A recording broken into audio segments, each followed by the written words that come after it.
is a beautiful day for the 10K New Orleans Crescent City Classic, an annual New Orleans tradition the day before Easter. The race is a 10K from Jackson Square up in New Orleans to City Park Tad Gormley Stadium. It's about 6.2 miles. Held in one of the most historic and unique cities in the country, the Crescent City Classic attracts runners of all ages and experience levels.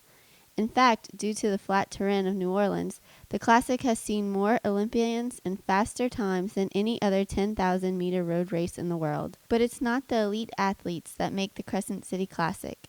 It's the colorful characters in the back of the pack that add the New Orleans flavor to the race. Fitting with New Orleans tradition, the Crescent City Classic rewards participants at the finish line with great food, cold drinks, and entertainment from our local music community. Rick Lusky, the Crescent City Classic director, explains the day. I actually call myself the event director because this is really three things put together. We do a expo, then we do the race itself, and then we have this party afterwards. But the race started in 1979 with just 900 people. Over the last 30 years, the race has grown to reach over 30,000 participants before Hurricane Katrina. One of the runners to add to the number of participants this year is Lieutenant Governor Mitch Landrieu, who finished the race in just 1 hour and 12 minutes. This is my second time running. The last time I ran was in the mid-'80s, so this is my first time in a really long time. Mitch Landrieu also explains the economic impact this race has on New Orleans since Hurricane Katrina. Well, it's incredible. I mean, he can tell you, I think they had 19,000 registrants. They had another 1,500 people that actually came. So when you have that many people participating in the event, the economic impact is pretty significant. Plus, it's just a whole lot of fun. The Crescent City Classic, which is sponsored by the Times-Picayune, is constantly bringing in top runners from around the world to New Orleans. We have an elite athlete coordinator who is just wonderful. He's on top of the athletes all the time. He's reviewing how they run, where they run, and what their times, and he tries to pick the best of the best to come in to compete. That's kind of the other fun thing about the event. You've got literally world-class athletes. The race also attracts top athletes from around the state. Megan Broussard, who has been running since she was 12, placed second in this year's local category. I've gotten third local and nothing.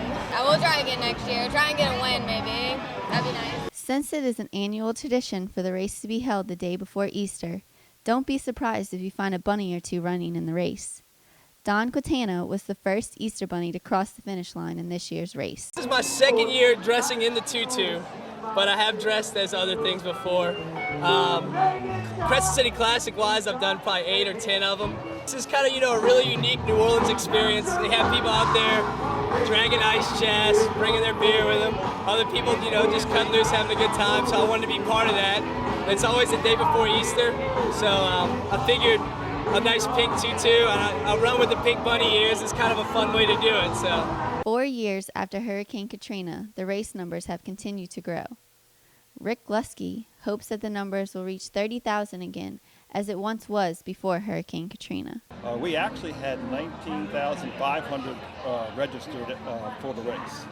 And as he suggested, another 1,500 to 2,000 will come in, spouses, significant others, just to attend the post-race party.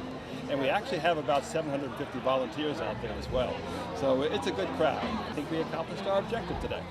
And that wraps it up for the 2009 Crescent City Classic. Hope to see you guys back next year at the 32nd Crescent City Classic. I'm Nicole Larkey.